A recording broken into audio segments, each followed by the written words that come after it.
Hello, chums, listeners, well-wishers, haters, returning listeners, long-time absentees, and others. It's a mailbag episode, and I'm joined by my buds, Lulu. The mailbag. And Sips. The mailbag. Hello. The mailbag. Here. Once again, well, talking of mailbag theme music, let's begin with a couple of absolute corkers I've been sent in by some listeners. I will tell you who sent these. Thank you for forwarding mailbag a themes. TikTok to me about how to deal with my. Oh yes, I've got more on that as well. I've got more on that as well. But yeah, nematodes is apparently the solution. But anyway, this is from. We'll come back to that because I do have an email about the gnats as well. Ross has sent in this little jingle, which I will pop in the Discord. Let me know when you guys are ready, and we'll count down, and then we'll play it. Okay, I'm ready. Sweet. Ready? Okay, 3, 2, 1, play. I'm talking about Sips. Ooh. Wanna hear a story about a bath plug or a next I'm talking about Louis Brindley of the Oscars. Will not protect his copyright, no. Down the Pyrenean Flex, the hero of the hour. That should be all of your favorite eggs. Podcast. Wow, this is really funky. I don't get that outro. Mailbag. That's very usable though. Like it is such a good jingle with like the ending bit that would lead nicely into somebody saying, good morning or hello again or whatever. Of course. Yeah. I guess I just wasn't also anticipating the very high voiced intro. Do you know what I mean? It was, and that got me, that tickled me straight away. Straight in with the Yes, it was a goodie. It was a good goodie. job, contributor who will remain unnamed. Ross. You can call him Ross. Thank you, Ross. Good job, Ross. This is from Will, and he said, here's my submission for a Triforce Mailbag theme song. Been sitting on it for a month because I thought it was too bad to send in. This version is actually called Remix, so I think he's had a few goes at this. Well, then he heard some of the other ones and he was like, I'm sending it. These ones are au naturel as well. They're not they are AI 100%. generated. Yes. So I popped it in the Discord, and we'll do a countdown and play. You guys ready? They're pure. 3, from the 2, minds 3, of babes. 3, 2, 1. 3, 2, 1, play. I've got a tiny dick. I've got a tiny dick. I've got a tiny dick. I see what he's saying. Dick. I've got a tiny dick. I've got a tiny dick. Tiny dick. I've got a tiny dick. I've got a tiny dick. Dick. I've got a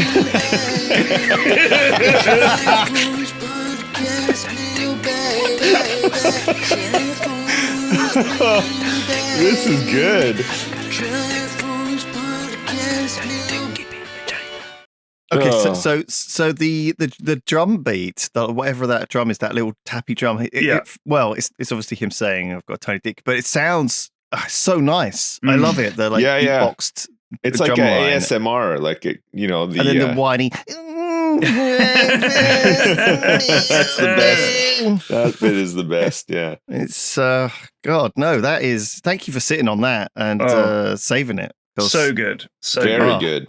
See, the AI could not come up with this kind of shit. No, it just couldn't. No. There's no way that at the moment, anyway, AI is creating "I've got a tiny dick" as the drum beat. It's too real, too precious, too special. I also think too magical. That it doesn't understand comedy or irony or anything like that. It all just sounds like a mishmash default version of everything else. That's all it is. Totally absent of humor or humanity. Speaking of absent of humor and humanity, here's an email from Stuart. I'm only kidding, Stuart. I love you. I was listening to episode 53, and you guys were talking about anosmia. Remember people that can't smell? Yes. Oh, Christ. I was born with an incredibly rare condition that affects 1 in 2 million people or so, called, now bear with me, nasal chondromesenchymal hamartoma. Wow. Or NCMH, which is basically a benign tumor which grows in your face where your nostrils should be, and, in Stuart's case, completely blocked his nostrils. It was only discovered when he was about 10, and until then he had no idea what smell even was. He has no functioning nostrils, couldn't breathe through his nose or smell anything. When he was 13, He had it removed and all the cartilage in his face remodeled so that he had a nose with 2 nostrils that worked. And after 2 weeks of hospital recovery, they took 2 foot of gauze out of his face where they packed it in, and he was able to breathe through his nose for the first time. Wow. God, I thought you meant gauze as in G-O-R-E, and I was like, no, God. 2 foot of like gore. Gore. But no, gauze, sure. When I got home, my mum cooked me a roast dinner, and it was the first time I'd smelt food and cried my eyes out the table while shoveling mash and gravy into my face hole. Oh, that's a good one to go for first of all as well, isn't it? Like the previous emailer, I also always have heavily used spicy or vinegary condiments to flavor my food. The upside to this is that I'm now able to smell, kind of. I have what's referred to as selective anosmia, where I can only smell certain things, kind of like when people go deaf and lose specific frequencies. It's not that I can only smell strong smells, but it's sometimes a particular flower or food that I can suddenly smell and nothing else. Another weirdness is that the soft palate in my mouth above my tongue, at the back, is now flexible, and I'm able to manipulate it with my mind like a muscle. Nice. Anyway, this means that I'm able to control it to close off my nose and force breathing through my mouth rather than my nose, blocking all smells completely. Yeah, that I can do that. I think everyone can do that, right? Well, no, you kind of got to do that when you swim, so that water doesn't gush like up your nose, sort of thing. Right, but he's like sealing it. Makes a seal. All right, so try doing it now and then breathing through your nose. Yeah, I can't breathe through my nose when I do it. Anyway, I could only breathe through my mouth when I create the nose seal. Well, there you go. He says his wife abuses this and tells him, shut up and close your flap and take the bin out. Nice. Which I think is quite good. So if you can't smell anything, it must be because it all links in with taste and everything as well. It must be really weird to eat certain foods and then your taste buds, or you know, sometimes you get like a sensation in your mouth if you eat something like spicy or whatever, but the fact that you can't actually taste it, that must be really weird. But do you think that would be heightened because your sniffer is not working? Like, do you think you get that? I have no idea. You know, they sometimes say like, if one thing isn't working, then the other thing is like ultra like heightened or whatever.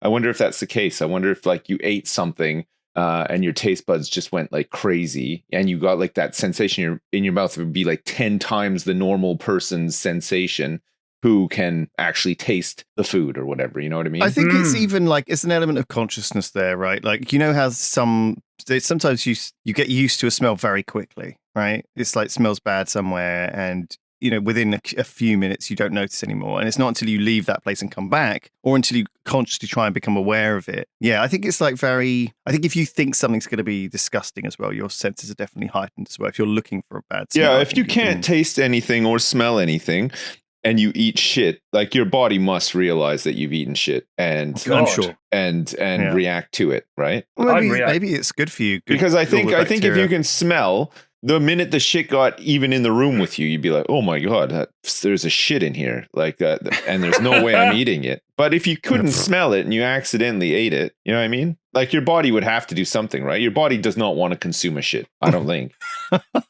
Tips 2025. Yeah. Have no Your idea. body does not want to consume a shit. No, it wants to push one out. It wants to get rid of it. It wants to, it's waste, you know? You know how, waste comes out, not like in. we just said, basically like the weirder the better. Right. Well, wait, what do I say? Weirder the better? Well, because with AI, right, everything's being homogenized. Anything that's default, like down the middle of the road, is probably AI. Yeah. So you want to be a weirdo. Yeah. Right. A real fucking weirdo. You want to do like weird, crazy shit, come up with weird, crazy beats and weird, crazy things to say. No AI is saying your body probably doesn't want to eat a shit or whatever the fuck you said just now, Sips. I'm sure that they'll get to the point where they recommend against it, though. I think if you asked like Chat GPT and you said, "Is it safe for me to eat my own shit?" it would come out with a doozy. You know what I mean? Like I think the output will be in the spirit of the input. If you know what I mean. Oh yeah, you know? I see what you mean. If you ask it like an absurd question, you'll probably get a really absurd response. I'd imagine. I don't know. I've never used any. I think it's just a yes man. AI, it's like all those sycophants surrounding Donald Trump, telling him he's so fucking good. Yeah, giving him like it'll just be like, you know, it'll say things like, I've seen a few clips and screenshots. It's like, so someone asked ChatGPT, I think I'm going to jump off a cliff, and ChatGPT's like, oh, you know, I'm good on you for like taking control of, you know, making your own choices and stuff like this. It's like, what? It's not. It's kind of just. I've never used any of the AI things, and I have like no interest in it really at all. Like I know that it's like it can produce. I think the only AI I ever used was in Planet Zoo, where chat were sending me AI generated posters for my zoo, because there's these massive screens that you can install. And I made this huge parking lot, and I wanted like big theater sized screens with posters, you know, like similar to the artwork for the cover of the Planet Zoo game, but, you know, just with some like extras and whatever. And the AI was able to generate these beautiful images that we used that looked pretty cool. I would have never been able to do that otherwise. I mean, I guess somebody could have drawn them or whatever, but it would have taken forever, you know, like, I don't know. I'm probably canceled now for saying that I liked one thing that AI did, but I stand by it. It was I thought it was cool, like it. But that's my only real interaction with any AI, other than the songs that Flax gets occasionally. Here's the thing: you don't realize how much AI is already in. You know, we played a bunch of these games for Sim Sunday. I didn't realize like half of the fucking art was AI, half of the stuff we were doing was AI. There's no mention of it on Steam. Like we didn't realize until people in the comments were like, "Guys, you don't realize?" And we're like, "No." I think most of the games that I played, like those stupid simulator games, they're all like assets like in the. They're just made by like one man. Yeah, anyway, but it's all like stock assets in the in whatever the Unreal Engine or whatever they use. Because you just see the same shit over and over and over. It's either stock assets or it's AI. Yeah, it's crazy. Anyway, P-Flax, let's move on. Holy crap. Okay.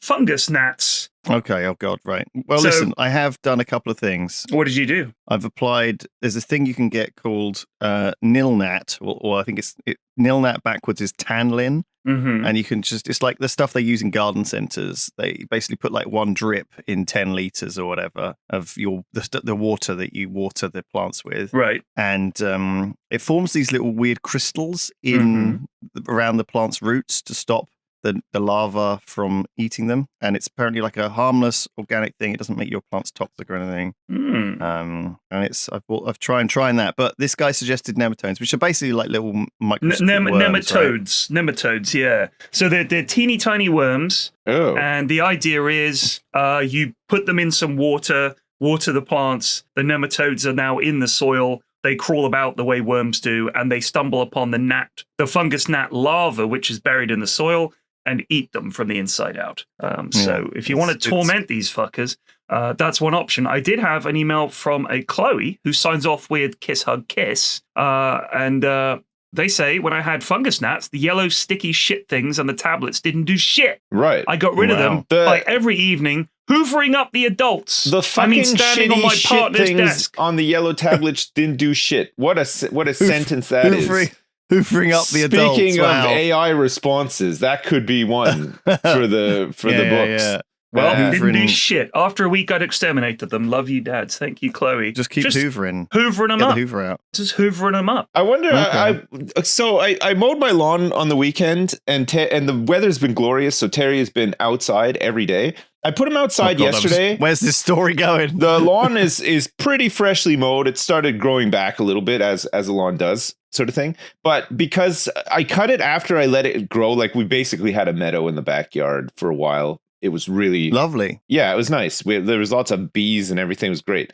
But you have to cut it every once in a while. Otherwise, the grass underneath is just going to get all fucked up. So I cut it. And so, all of this grass that was underneath that's still really wet because it just been growing, was exposed all of a sudden. And I think there must have been a lot of bugs down there, whatever, because I went inside, looked outside the window. I was watching Terry for a minute. And then, I'm not even kidding, there was like 30 birds that just all of a sudden, like a gang, descended upon the backyard. Then a pigeon turned up and was like on Terry's little enclosure cage thing. looking around. But these little birds were like pecking everywhere. Like there's nothing back there. Like I haven't spread any seed around or anything like that. So it must have just been spread your seed No, around? not all over my backyard, funnily enough. But there must have just been loads of little like bugs or worms or something that were exposed from the mow. But man, these birds were going crazy and they were there for a while too. Like it was just, and Terry was really looking at them too. Like he was like, what the fuck is going on? Like you could see his little head craning around. It was funny. I'm so relieved that this story didn't end up with him being carried away. Oh no, they're little birds. He's bigger than these are like tiny little black birds with yellow beaks. Some of the big birds will. They look almost oily, like on their wings. Those seagulls would be trying to crack them Seagulls open, would be, but brutal. It's fairly built up and confined where we live, so the seagulls don't tend to land in backyards unless there's like a diaper or something back there. Then they're all over it. But otherwise, they kind of stick to the roofs. Or someone's got like a Greg's, Yeah. Good one. So it's not so bad, but I just thought it was interesting, if you had like an infestation of something, and you mowed your grass, maybe the birds would come in and solve it for you, like it's like a natural remedy, they probably maybe it knocked a lot of seeds off. I mean, probably eat who those knows, actually, So what I'm saying is, if you got fungal gnats, maybe just expose them to birds. Well, this is it. Should I get like a series of geckos? Do like Ace Ventura, and all the birds are flying towards you and you're singing. Just open your arms right up and let the birds in. See what happens. Yeah.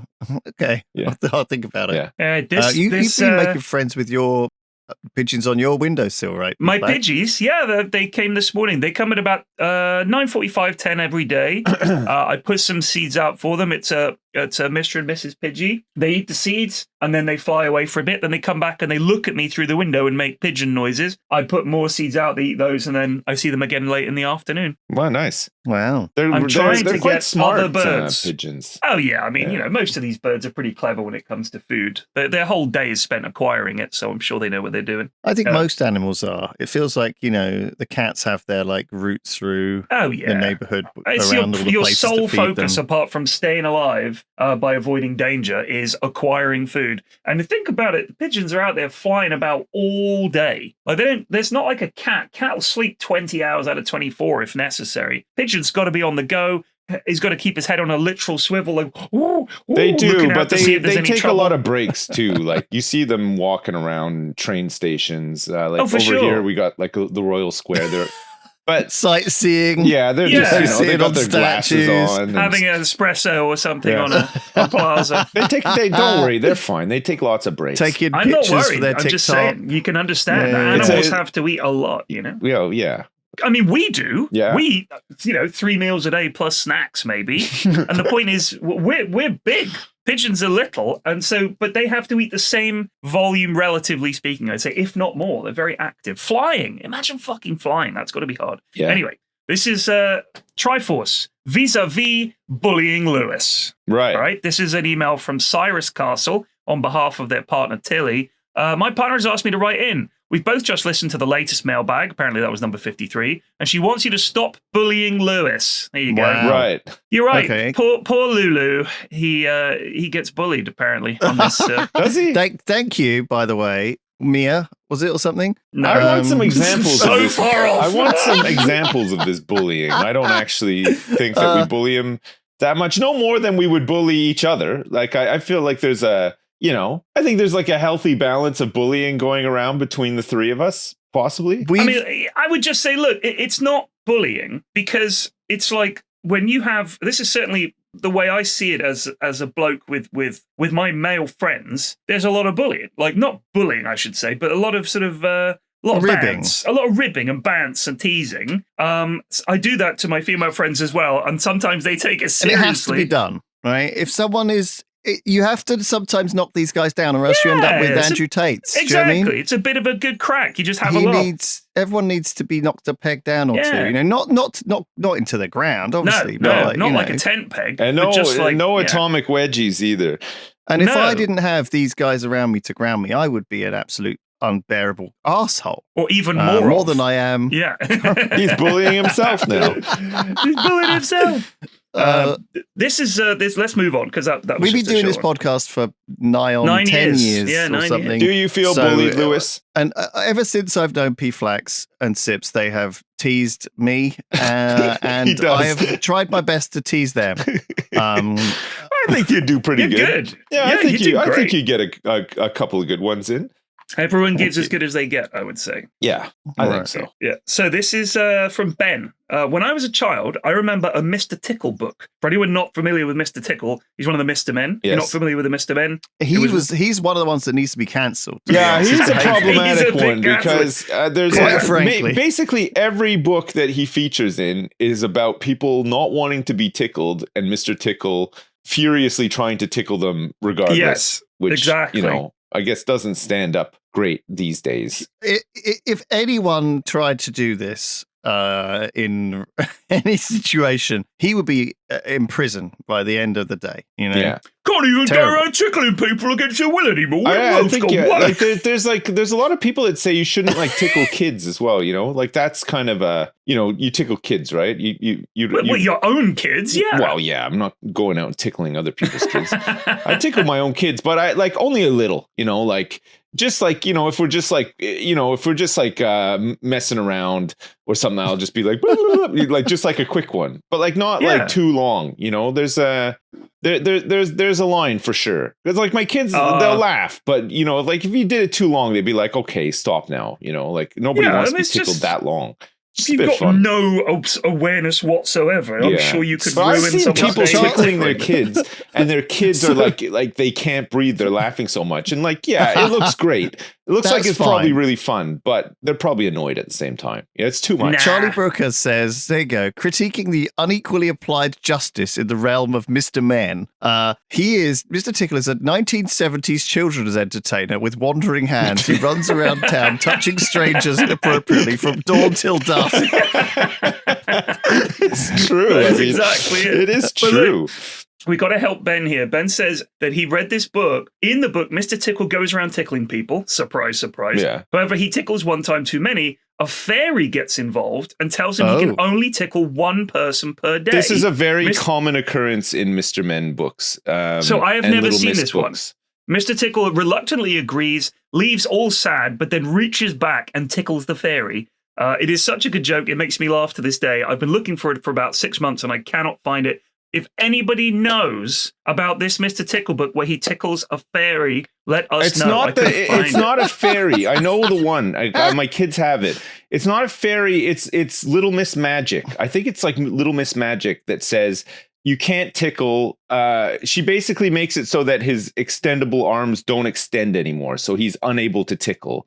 It's another. He's got to limit his tickling. He can do one tickle per day under the new rules. So he leaves the house, and with his one tickle per day, he reaches into her window and tickles her, and that's the last. This is exactly it. Oh my god, you're absolutely right. I read it recently. I found a description of it. I actually read it recently. Yeah. Yeah. Do you know what's the 8th book? The weirdest thing about that is they're the Mr. Men, and they're hanging around with all these little misses. Yeah. What the fuck? It's like nonsense are us. You can't sexualize any of this because they live in Happy Town, and there's also Chilly Town and Fun Town and stuff. Yeah. And they don't reproduce or anything. They're just there. They don't have any sexual organs. They're just there, and they're just really helpful to each other, and sometimes not very helpful to each other. But in the case where somebody's not being overly helpful, cancel. Then a very common thing for Mr. Men or Little Miss books is for a fairy or a magician or a wise old wizard that appears out of nowhere, or a goblin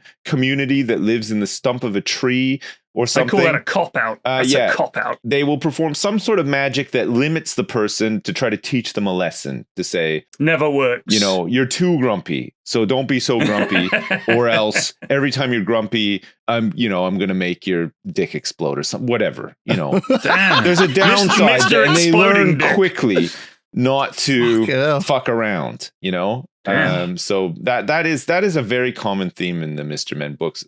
They're okay. I don't find them overly problematic, and my kids love them. Like really like them a lot. You know what? If you look at the original Mr. Men books, there is a lot of fucking text on each of the pages. Yeah. That's the thing you don't realize. It's good value. No, it's terrible value. I'll tell you what.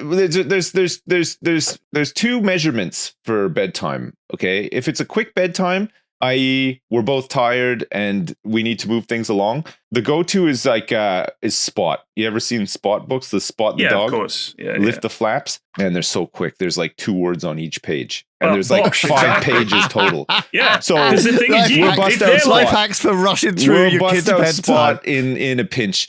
But then, on a normal night where we're not like in a rush or we're not like that tired yet or whatever, it'll be like a Mr. Men book, sometimes like a Peppa book or something, Yeah. But you've just got to balance the fact that if this becomes your kid's favorite book, this is like a fucking 30-minute bedtime every night. It's like, Christ. It is. Yeah. Can we finish this tomorrow? No, I want to know who it happens. Mr. Tickle assaults a range of people. That's the summary. Luckily, you don't need me to read it again. If you're reading a book every night, luckily, the Mr. Men series, there's loads of them. So you are, before you're coming back onto one that you've already read before, you're talking months, there's like 60, 70, 80 books in the series. Like, can you guys not learn to paraphrase? Do you know what I mean? They know. You don't have to read everything. No, they know. Because they remember the words that you read the previous 400 times and the voices that you did. And now you've got to commit to that performance every time. What you're doing when you read a book is like you're performing a greatest hits tour.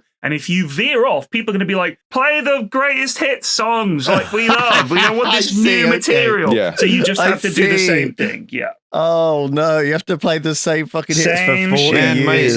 My youngest has a Gabby's Dollhouse book. She got, we didn't get it for her. She got it for Christmas from someone or it appeared in our house, but it every time she picks it up and she's like, let's have this one. My heart sinks because there is so many words, but also it's a fucking nightmare to read because I'm not familiar with any of the characters. I've never watched the show or anything. And all of their names are like Sminkly Pinkly Magic Bunny and stuff. And it just goes on and on and on like that. And it takes like an hour to read. It's so fucking long. So that one, I'll read I just read like 2 sentences per page and just try to like TLDR the whole thing. Sometimes she notices. Other times I get away with it. Yeah. So Smiggly Pinkly doing he dropped the thing. And then they went to the tree. You just like try to get through it really quick. But of all the books they have, there's like one book and sometimes she'll get it and I'll be like, oh, let's have this one and let's read Spot tonight. Like it's just, oh shit. Oh God. Yeah. Daddy's got things to do. Can't be sitting here doing all this. Man, Balatro achievements aren't going to achieve themselves, like I need a little bit of time. Gabby's Dollhouse. Exactly. Oh my God, that's an anti shout out for this podcast. Mm-hmm. Yeah. This is from Stephen. Stephen. So I'll cut straight to the chase. I, 21 male, have a good friend called Alex, and yes, that is his fucking real name. And a few months ago, had a conversation, and God knows how this came up, but most of the time, he said when he's masturbating, he will finish into the toilet, directly into the bowl. Yeah. Which struck me in quite a weird way because, like, how is that comfortable? Bro is wasting good wanks. He could be in bed, light a candle, play some Barry Manilow. It's about quality, not quantity. But that's not it. That's not the worst part. Well, recently, he casually came off that sometimes he will do it in the sink. Now, Alex still lives with his mum. So, like, yes, you can wash it, but his mum is washing her face in that sink. So this guy's house is weird? Blasted in residual cum because just everywhere. Yeah, there's no way you're getting all of it off. We have done such a hard turn on this podcast in terms of the topics. This guy's place is plastered in cum, basically, because it'll be getting into all the hard to reach areas for cleaning and stuff. Absolutely. I would assume that most people just do it into a Kleenex or some toilet paper or something. But sure, or a handkerchief if you're really posh, I guess. Directly into maybe into a sock or right into your boxer shorts, maybe even. So Stephen has subsequently followed up with a screenshot of a message that he exchanged with Alex. He sent him a meme where the meme is a guy saying, "This is from r/sink pissers." Right. Oh dear. Just a subreddit. Yeah. And the lad has said, this is the guy talking with his wife. "It makes me sick." This is her. "I wash my face with that sink, you cunt. You need therapy. You need to go to therapy. Get therapy or I'm fucking done." Wow. And he sent that to his friend Alex. Alex responds, "Told you I'm not the only one." And Stephen replies, "I wasn't trying to provide some sort of camaraderie, dude."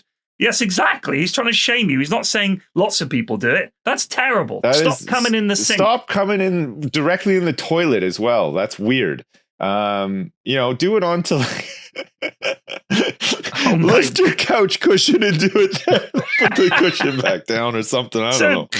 Believe it or not, what you were talking about, there's jizz everywhere. I think Stephen might be obsessed with cum. He actually sent a subsequent email. Right. He said that we were talking about the ocean, and some guy on Reddit worked out how much whale cum is in the ocean. Oh, there must be tons. There's 1.35 billion cubic kilometers of water in the world's oceans. The average whale, when it nuts, it's 1,500 liters of cum. Jeez. Average whale breeds once every 2 years, lives between 40 and 100 years.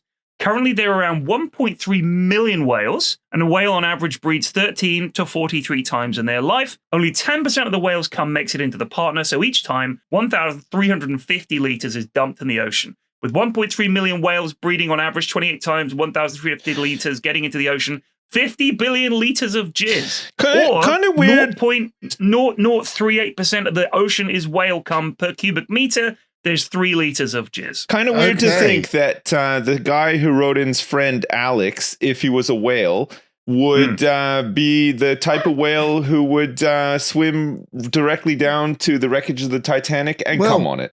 He'd nut on the beach. He'd nut right all over it. People are trying to use the beach. That's so interesting, P-Flex, because I was wondering why the sea was so salty. Exactly. It's all a whale nut. That's doing it. Yeah. Liters and liters of this stuff. Oh, look, you know when people get like infections and stuff from going in the sea, which can happen if you've got a cut and you get salt water on it, you can get quite nasty infection. The fucking sea is not just water. We've got this idea it's just water. It's brimming with life. It's like the most filthy pond you can imagine. Well, it was until all the sunscreen and plastic went in.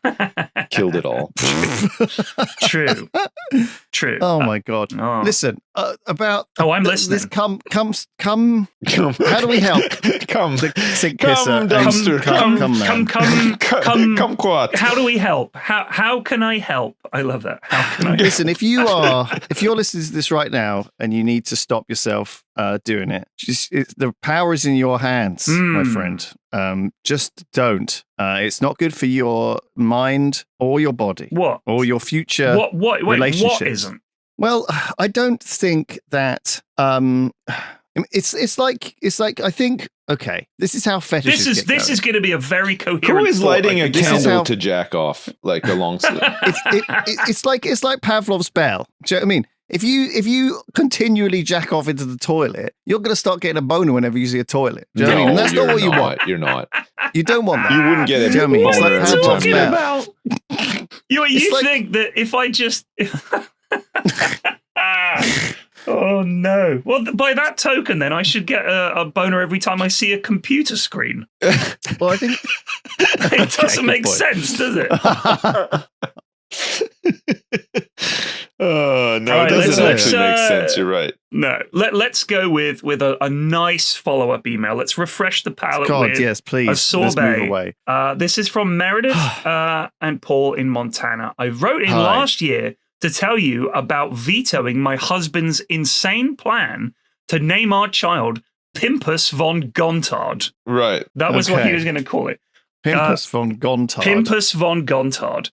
In December, via C-section, a massive waste of a good gaping vagina, says Meredith. They had a little boy. We took none of your name suggestions and went with Calvin. And then I will show you guys a photo of Calvin. I think Calvin is a great name, actually. You don't hear lots of Calvins these days. It's like an older name that's sort of died off, you know? Yeah. Semi-presidential, but then again, it's also the Calvin's underpants, cute. Look at him. He's a cute little baba. Look at him. Cute. Calvin Klein. He could go into politics or fashion design with that. Yeah, it's true. Good name. Strong name. So I've had loads of emails where people have sent me shopping lists that they found after I talked about shopping lists on the podcast and how I used to collect them. I realize now I shouldn't have done this because there's no way to show them on the podcast. No. So what I might do instead is do a little Instagram album and pop them all on there. You could be the shopping list guy. I could be shopping list guy, but so the thing is, we don't have a Triforce Instagram. No, do you want to make one? But other podcasts do. Nah. And if there's pictures or images, they will say, we'll pop it on the Instagram feed, and they put it on there, and that way listeners can see the thing that we're talking about. I just wondered if we wanted to do that. Well, yours is just pictures of you looking grumpy anyway. Yeah. Right? I have one with 3 pictures of bird shit on my shorts on the clothesline. That's it. Nice. I wanted that to be my thing. You know, I don't just need post more pictures of social media platforms. Awkward spots that birds have shit on my stuff or my house or whatever, you know. Like one time, a bird shit on my front window, and it looked like a bear. And you took a picture of it. Took a shit on the window. Like it was this massive shit. It was crazy. Yeah. I hope Terry was safe. He was safe. Yeah, he's fine. He's armored. Terry's fine. He is. Yeah. Yeah. All right. This is from Michael. Should I move to Great Yarmouth? I don't know anything about Great Yarmouth. I haven't been there.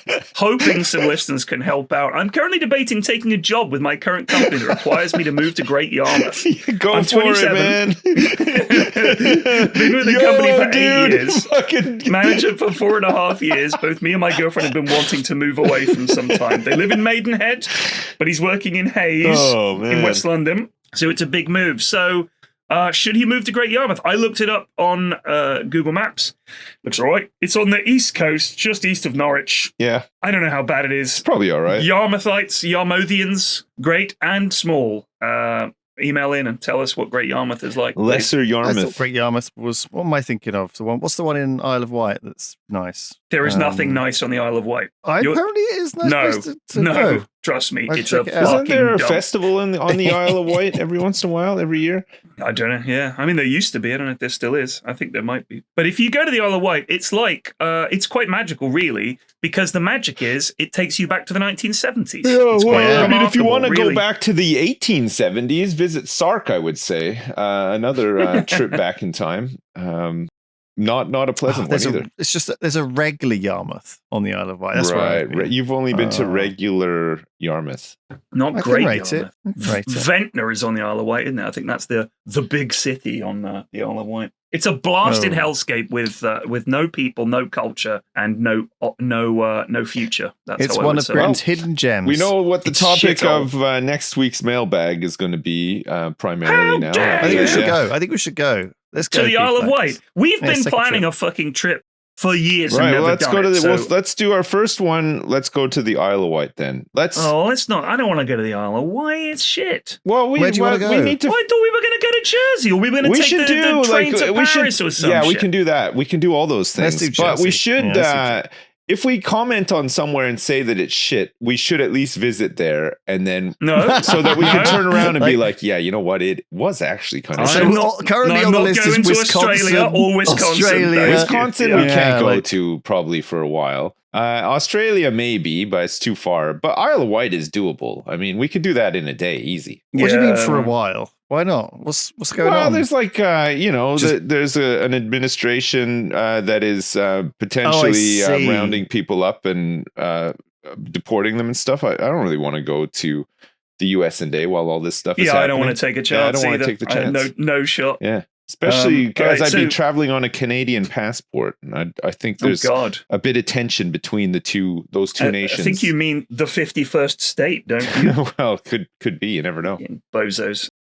From big events to silly moments captured every day, doesn't it sometimes feel like all of your favorite photos are languishing on your camera roll? Wouldn't it be great to have a way to share and enjoy them with friends and family? That's where Aura comes in.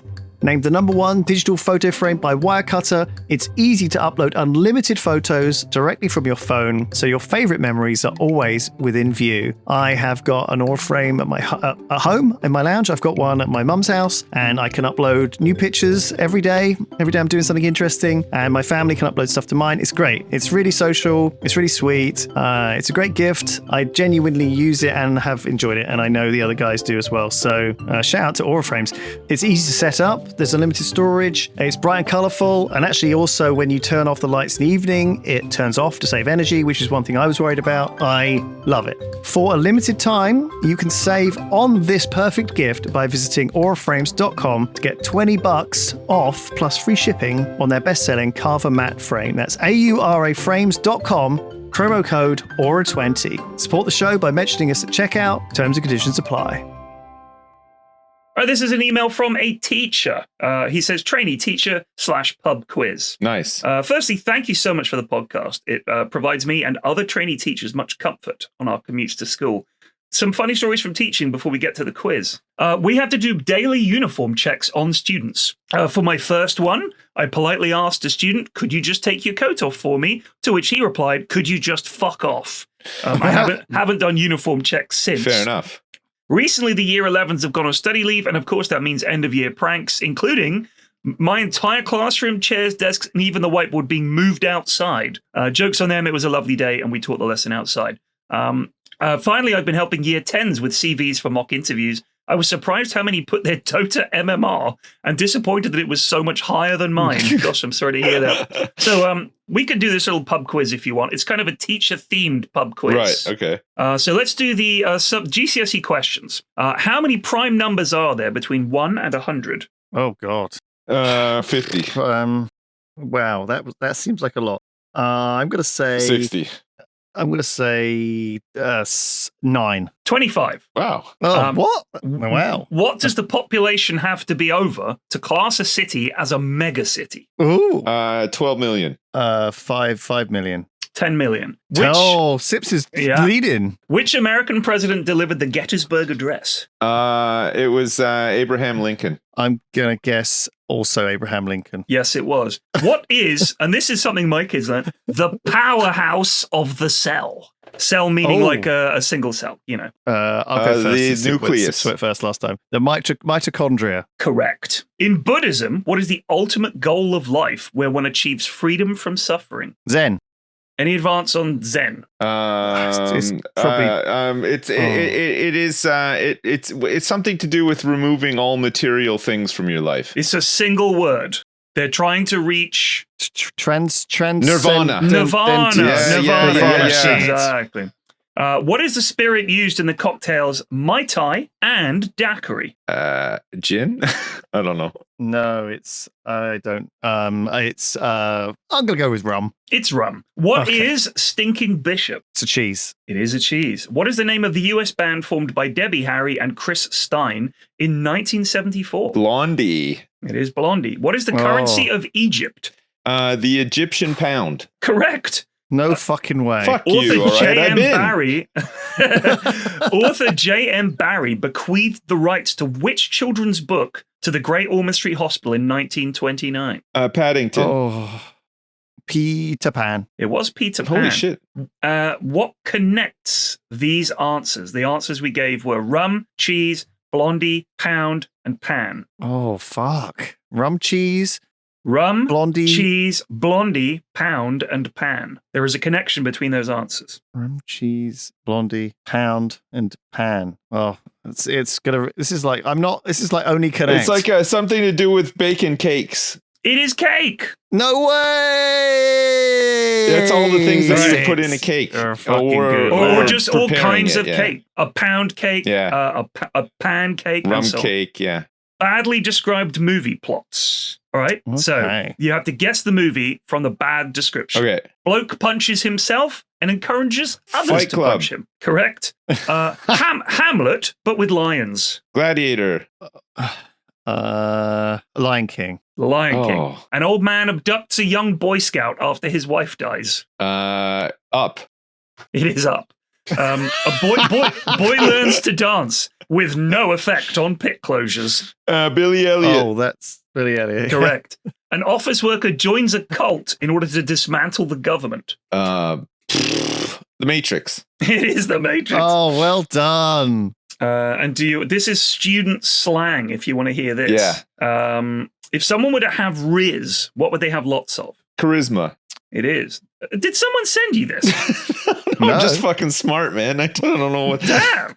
No, All right, I'm just lucky. Define. Yeah, but you've hit them like the exact phrasing as well. I'm just saying. I don't know. Define let him cook. It's like you say that to leave him do his thing, like it'll be good if you just let him do it, sort of thing. Give them the opportunity to do their thing. Yes. What does it mean if something be bussin'? This got a big ass. No. That's it. I think it's like it's good. It's a good thing. It tastes good. If something is chuggy, what is it? This I have no idea. It's dirty. It's outdated or cringy. Right. Oh. So yeah. Would like me. Man. Do you want to do any more of these? Sure. Yeah, they're fun. Fucking keep it going. All right. Taylor Swift or Shakespeare? Simple round. You drew stars around my scars, but now I'm bleeding. Taylor Swift. That is Taylor Swift. Correct. Did I close my fist around something delicate? Did I shatter you? That is Taylor Swift. Yeah, sure. Taylor Swift. My tongue will tell the anger of my heart, or else my heart concealing it will break. Shakespeare. That is Shakespeare. That is Shakespeare. Past the curses and cries, beyond the terror in the nightfall. Shakespeare. Sure, yeah, Shakespeare. It's Taylor Swift. Oh my God. Oh. Love is merely a madness. Shakespeare. That sounds like Shakespeare, right? That is Shakespeare. Yeah. Well done. And then these are teacher quotes, and you have to guess the famous teacher from the quote. Okay. You were born into a family that doesn't always appreciate you, but one day things are going to be very different. Wait, it has to be a teacher that said this? Yeah, they're teachers.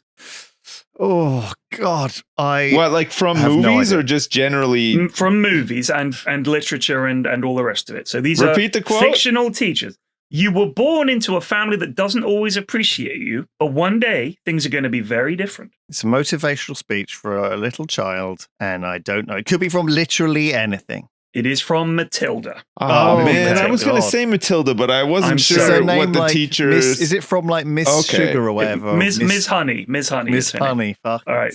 Carpe diem. Seize the day, boys. Make your lives extraordinary. The teacher from Dead Poets Society. Correct. Teacher. Oh wow, Mr. Well Keating, done. Robin Williams. Now you could be a regular student, or you could be a rock star. Jack Black in Jack School Black. of Rock. And for a bonus point, what was the name of his character?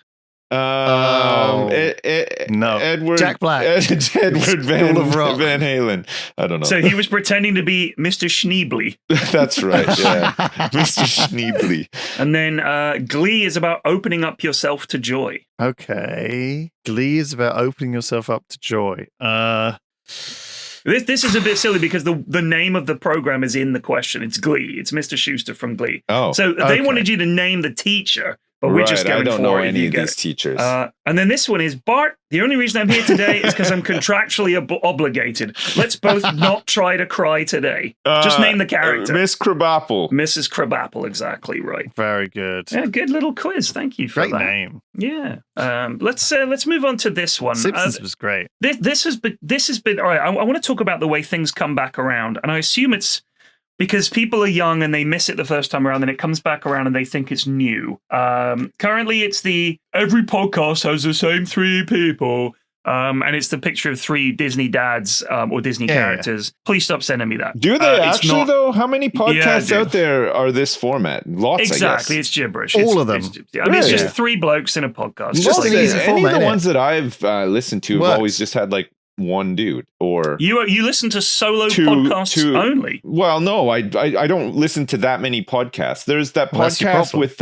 what's her face and the other girl. Yeah, I love that one. What's the face of the other girl? I never listened to a full episode of it. I just know that it exists. It's She's married to the guy from Stranger Things, Lily Allen, and it's Lily Allen and another woman. They had. I think it's done now though, or they're taking a break. They had a podcast. So that's two. Good. That's two women's doing podcasts. Well. Adam Buxton, I've listened to before. That's just one guy with guests. No, it's not. He has a guest on, doesn't he? Yeah. Yeah, it's like every time. Yeah. But it's still like, I think the dynamic is better with three. I'm just saying. I like three. I like three.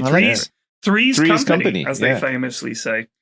This is from James, and he says, basically, the one gorilla versus 100 men thing. Now, I don't want to give an answer to who we think would win because it's a ridiculous question, but it's interesting that this has come back around and it's all over fucking TikTok and all the rest of it, as if it's some new thing. Yeah. It's not. But the point is, I feel like most of the content that is people saying, 100 people can easily beat a gorilla, are just rage baiting, and it's just engagement bait, and they just want you to comment. It's like those videos where it says, like the "Would you rather" and the ice bucket challenge and the reply girls. The problem with all this shit is, and the main reason with this shit is that it's unclear what the rules are. Right, and so as a result, you make it always have people arguing both sides because there's a lot of fucking idiots out there as well.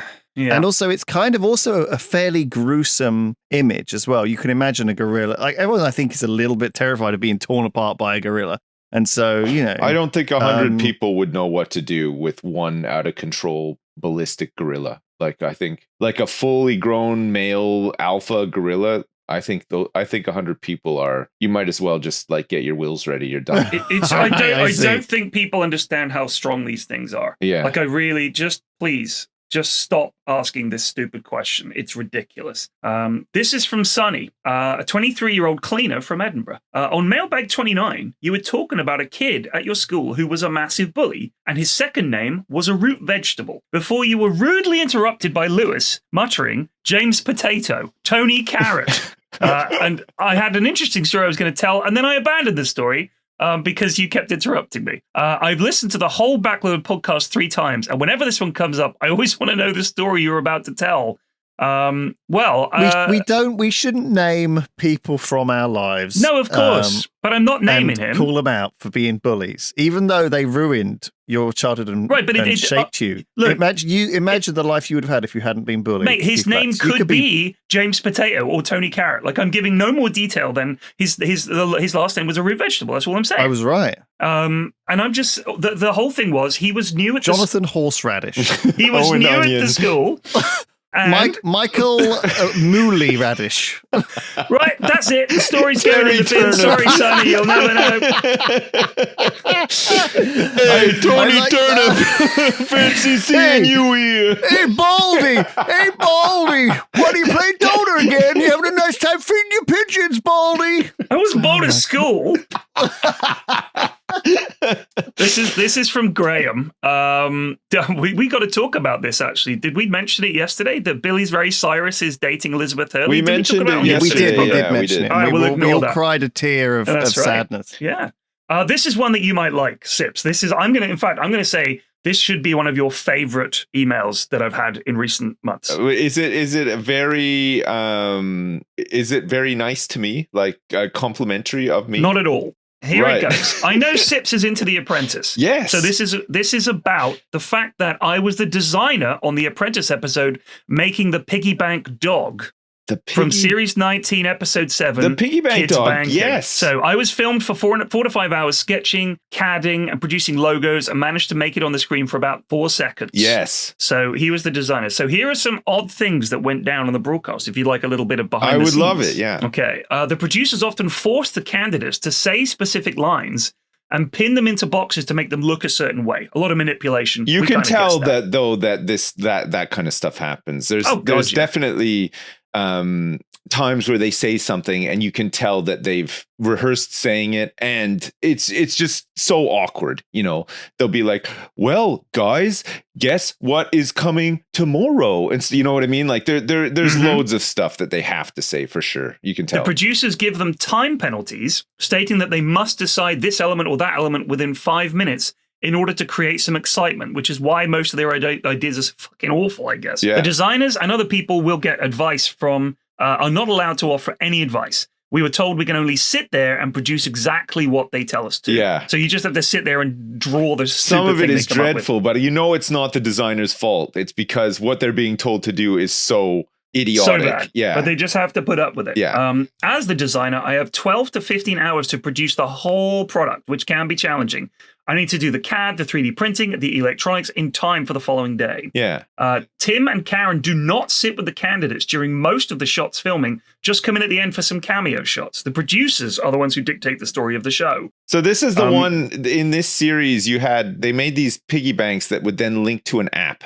So the idea was that if you got some allowance, if you got like coins or whatever, you put it in the piggy bank, and then the app could keep track of how much money was in your piggy bank. And then you could manage your money or whatever. It was like, it was to teach kids like how to, save money and whatever. I mean, kids don't use cash anymore. I'll just say that. Like very, very rarely do my kids have cash. Yeah. So yeah, I electronically transfer the money and they pay for shit on their phones. Like everybody else. Alan Sugar also has barely any involvement during the process, flies over from the US just for the boardroom meetings. Wow. Yeah, the runners that they have at the BBC are the real heroes. Amen. I used to be a runner. Wait, does he actually live in the US now? Apparently. Right. They work ridiculous hours all day. The runners were constantly caught napping and catching sleep in taxis in between sets. That's exactly it. You're literally expected to be there start to finish, and all you're doing is getting people cups of tea and carrying things and sending messages and blah, blah, blah. It's a fucking nightmare. And for the final episode, they film it twice with the last two candidates. One episode with one winner and another with the other winner. Oh. And so the results cannot be leaked until the end. Wow. So there you go. But anyway, two of the three candidates I had got fired, so I'm pretty proud. What a strange old show. Apparently the next season will be the last season. Oh, right. Okay. It's been better. Like they went through a period where I think the contestants that they had on were not great, and they have a better process for vetting them, and it's made the show a lot more enjoyable to watch. But that's only in the last like 2 seasons. Yes, or so. They have to make sure they're incompetent in order for it to be fun. No, to well, watch. the thing is they were getting people who were clearly just trying to get Instagram famous or whatever. But imagine every contestant is like that. So it was a nightmare. Like none of them knew what they were doing, and they were all pretty difficult to watch and stuff. But recently, maybe in the past, like I said, 2 seasons, there have been people who already have functioning businesses that are just interested in, the process and potentially winning and stuff. And some of them are actually quite competent, but then you still get a good mix of absolutely incompetent people as well. But I mean, it's fine. Like it's a fun one to watch. I can't believe it'll be the last season next year. That's crazy. 20 seasons. Yeah, of the Apprentice, it's been going for a long time. Yeah. And so we have a couple of weird eating habit emails. Oh no! On the rare occasions, this is Aladdin and his partner of 8 years. On the rare occasions we venture into McDonald's, she will order a Big Mac and then eat it in a way that she swears is not weird. She will separate the Big Mac into 2 smaller meals by lifting the middle bun and everything above it off the base to create a small Mac, leaving just a bun, cheese, lettuce, and 1 patty remaining, which she then eats after, like some kind of circular, beefy bruschetta. Every time I see it, it weirds the flav out. Right. Yeah, that is a bit odd. That is a bit of an odd one. I think with something like that, you're either, you get the little container that it comes in, you sit down, you open the container, and then you just eat it like anybody would eat a burger. Or, you take it home and put it on a plate instead. But nobody really does that, right? With McDonald's. I mean, you are dealing with. But those are the 2 ways that you like, and both of them involve just eating the burger normally. Like anything different to that, to me, is a little bit weird, I would say. I quite frankly was horrified the first time I saw inside a Big Mac. Do you know what I mean? It's like sad, wilty, cheap meat. Yeah. Do you know what I mean? Like it is. That's the whole point of it, is to be as cheap as possible. That's their whole business model. And quite frankly, like disassembling it and succulently enjoying the in different ways. each element of the Big Mac. Honestly, like at least if you're eating it normally, it's disguising it somewhat. Like, how much does a Big Mac cost these days? It turns my stomach so much. Aren't they like $8 or something for a Big Mac? Oh, probably. But they'll charge what they can charge. Surely no. I'm going to look. Average price. Okay. Average price. Well, I mean, whatever the price is in the UK is the price, right? It doesn't vary by region. US. I guess it is a double burger, right? So you can $5.69 in 2024. Pretty nuts. I guess you can enjoy it twice. Maybe she just has like a difficulty getting her mouth around. She can't fit her mouth around Big Mac. You know? Yeah, indeed. And that's okay. All right, so let's finish on this one. You guys might not want to reveal this. It's up to you. But essentially, Dan has emailed in, and he wants to know how much we've spent on Steam over the years. How do I check? I didn't know. So I didn't know that this was possible. But if you open up the Steam client, not the website, but the actual Steam client, which I'm sure you've got running on your computer right now. Yeah, I have. You go to Help. Yeah. And click on Steam Support at the top. Yeah. And then at the bottom, there's like all these different options. And you want to go to My Account, which is the third one down. Okay. Then at the bottom, data related to your Steam account. Yes. And then scroll down, and one of the options is, where is it? External funds used. It's about halfway down. Click on that, and it will show you the total spend that you've had over the lifetime of your Steam account. So do I want total spend? Total spend is the one at the top there, yeah. $20,000 US. Jeez. I'm on $17,000 US. But that's lifetime. I mean, I've had Steam for fucking so long, and this is what I do for a living, to be fair. And I'm not sure if it counts total spend as the value of games in my account, or whether that's if I'm gifted a total game, amount of external funds applied to your account. Yeah, I think I mean, but would that also be that have been applied to your Steam account? Yeah. So yeah, I don't know if someone gifts me a game, does that count? No. Either way, that will count onto their spend. You see. Yeah, it's a hell of a lot of money. That's a lot of money. Jesus Christ. Yeah. I'm interested in Sips's. Yeah, I can't find my password. I'm trying. You don't have the Steam app on your phone to log in with the QR code and everything? Oh, yeah, I do. I'm going to sign in with my QR code. That's a good idea. It's all right, bud. We'll help you. Thank you for reminding me that is a thing. Usually have to. I do have to do a lot of gifts though. If we play a game, I'll have to end up gifting like 6 copies out to people, and then I'll claim some back on the company. Of course. But it's. I usually just forget. I'm terrible. Like last year, I claimed no expenses.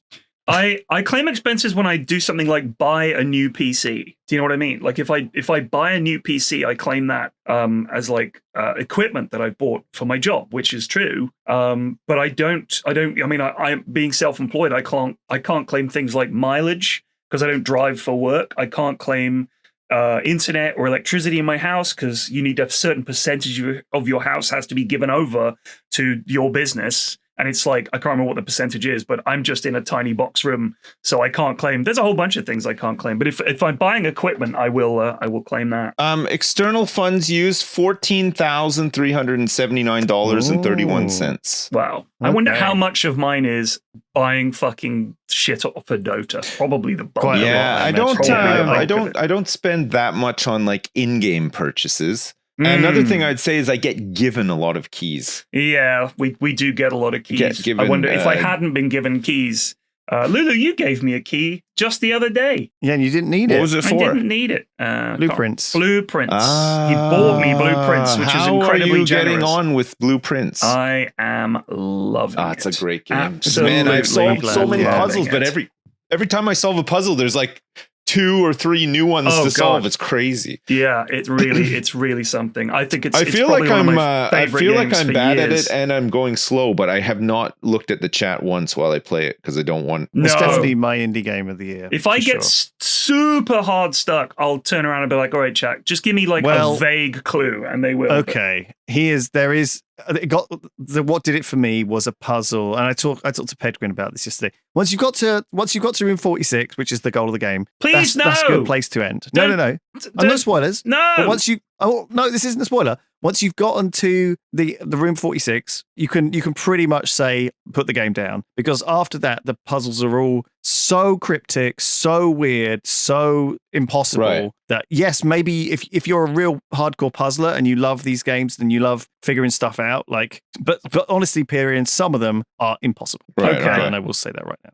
So, by the way, I think it did take away the experience for me a little bit because you thought you had to go on and do it all. I felt like I'd had the rug pulled out of me a little bit. Like the game was really fun and a good level of difficulty, and then some of these puzzles were just why are they so good? Hardcore puzzlers, and maybe it's just not for you. You're not an immortal puzzler. You know what I'm saying?